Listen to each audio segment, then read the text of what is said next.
Hello friends, good morning, good evening, good afternoon. Whenever you're watching this live video, this is Tracy Brown, your somatic nutrition, dietitian specialist, attuned eating expert, person, whatever. I'm not at all eloquent today, and I'm totally cool with that. Today's video, we are going to jump right in to talking about movement. Now, this is a topic near and dear to my heart because as a recovered exercise compulsive person, I really just had so many misunderstandings of how movement works. And because I used movement to numb myself out for so many years, that it was really hard to honestly come to the realizations of what's true and to really settle down into understanding that like movement only has so many purposes and that anything else, we're essentially just beating our body up and wasting a lot of time. So let's just dive in and get started. I want to talk about how not to be deceived by thinking that exercise is going to make you XYZ smaller amount. Now, let's talk about what movement can do. So movement, we are wired to move. If you've ever seen a baby, they don't stop wiggling when they get a chance to like get their brains and their bodies more coordinated. They're wigglers, they're movers. There's just this, that's how we get out and about and move ourselves through the world. And so there's nothing inherently wrong with enjoying movement. I hope that we do, and that we are movers. The issue is that, of course, diet culture, with its not so internalized fat phobia, uses it as a tool to keep yourself really distracted. If you do XYZ program, you're going to look XYZ way, and therefore you never have a problem. And that's where people get kind of messed up with exercise. And so let's talk about what it does. I'm not going to get too far down that rabbit hole a second. What does movement do for us? Movement helps us move around some adrenaline and the cobwebs of seated life. It can clear our mind a bit. Of course, movement can like strengthen our lungs and our heart and our muscles. That's awesome. That's terrific. It helps us be more functional in our life. But we don't have to do that much on a daily basis for the majority of things that we need to do in our life. So, for example, if you are somebody who, if you're retired, if you have an office job, if you don't need to be a lumberjack or a farmer or something that you need to use your body to do work, you don't need to be doing hours of activity a day to be able to do your life. Maybe your goal with your body is to be able to go up the stairs and be able to walk and do family activities that most people are capable of doing. Maybe that's your goal. Now, I make this video, I always make the caveats of I understand like we all are not the same able-bodiedness, nor will we ever be. There are going to be people who are born with less ability than other people, and that's the way it is. We can have been in accidents. We could have gotten an autoimmune issue. I mean, all kinds of things happen, and we age, so we're not going to be all the same able-bodiedness. We may need to use devices to help us get around. That still doesn't mean that activity doesn't feel good to us. It just means it's harder or easier for some people, and we all are going to have differing levels of ability. I always make that as the foundation of what we're talking about here. That's understood. It's that we are going to, what I see happen though, is people tend to use movement as a way to either numb themselves out or think that if I basically make my life about it and I get the right body, then I won't ever have to feel bad. I won't have to ever feel lonely or not in an in-group of some kind or just ever feel uncertain or anxious. And a lot of times what has happened is that we have used movement and it has had the result of like, oh, I did that thing. When I'm busy over cleaning my house, I'm not thinking about the things that I don't want to think about. And so that gets overcoupled as this is the only way I know how to cope. And so that's when I find that people really get stuck and really get trapped in this belief. And what happens is over time, you wear your body out, and then you can't do anything that would actually bring you joy or bring you some peace. The other thing that I see happen for folks is that because maybe not all of us are endowed the same way athletically or interest-wise, and if there's an over-focus on movement being like the cool thing, I'll give a pretty clear example most of us can relate to is at PE class when we're kids. It's like, not everybody is good at everything, and not every active opportunity is offered for people to get a taste of all different kinds of things they might like to do. And so you can feel limited, or you might be in a circumstance where you're on your own and it's not safe necessarily to be doing certain activities.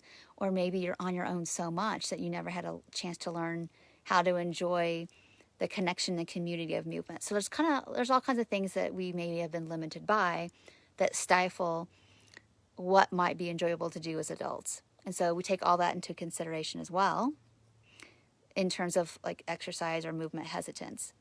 And so what I want to encourage people today who are struggling with exercise hesitance, maybe you've gotten yourself totally burned out, you're afraid to move because you're afraid to be compulsive again, is just follow the impulse of your body. And that might mean right now just standing up and dancing around your kitchen. It might be just pulling one weed and then going back inside. I'm saying these things, but these are all things that I've done personally as well. Like I got so burnt out from all the compulsive exercise that I didn't want to do anything. And I wasn't afraid to do the movement. I was just like, disgust is a strong word, but it's like, oh, none of that sounds good. Because it all is just so, still too much memory from the past. I don't want to do it. So what I suggest is like doing different things. It could be pulling weeds. It could be vigorously scrubbing something and getting the task done and calling it a day, and that's your movement. For somebody right now who's still stuck in the compulsive end of things, is start titrating yourself down and off of it and learning how to ride the waves. Learning how to ride the waves of emotion without getting overly caught up in analyzing what it's about. It's just because you are doing something different. Your flight or flight system is being activated because it thinks something different means there's a threat, there's something wrong. And you might have it overcoupled with, if I don't move this much, then I'll gain weight. And you just can't entertain that. You really just have to like push that aside and let it go. And understand that like the only way you're going to be free is if you start rewiring and using a new neural pathway, which means like when you know that if you have a compulsive exercise habit, it's time to start doing something different with that time. So I'll give you a real quick example before I hop off here. So when I was moving from long movement sessions and multiple movement sessions a day, I started with like getting rid of the second one, which is totally unnecessary because I'm not training for any Olympics here. I'm not trying to earn a sponsorship deal. I was just compulsive.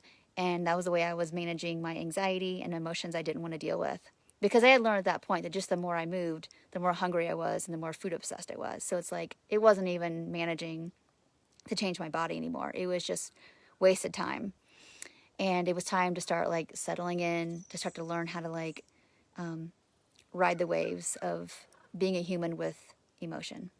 So anyway, the first day that I didn't do that activity that I typically did secondarily in the day is that I immediately put something in there to do. So for that was like, I met somebody at the mall for lunch and I had to sit with the discomfort of doing something different. And I did that in safe company. And so that may be something that you think about doing as well. When you know that like, I know why I'm doing this. I know this is just to like avoid myself, to avoid these feelings, to avoid coping.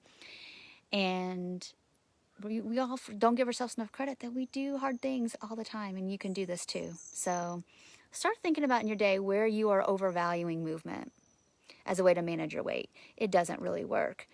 It just makes you hungrier. It makes you more thinking about food. Now, I totally get it that, some people do suppress their weight with exercise, but they're doing lots of volume and under eating for sure. And the moment they stop doing that, of course, the weight's going to change. It doesn't mean that it's not going to settle. Of course it's going to. But it's just remembering that weight suppressed state that you're in with all that exercise, all it's doing is depleting your nutrient stores and wearing your body down. You're not any healthier. You're not really any fitter. Maybe with all the compulsive exercise, there's a element of a higher fitness level, but it's not sustainable. And eventually, you know, the price will be paid. So it's start thinking about now, how can I decrease this down to a manageable place that actually still helps me have a good level of fitness, if that's what if I care about that, without it being something that my life revolves around. So it's really important.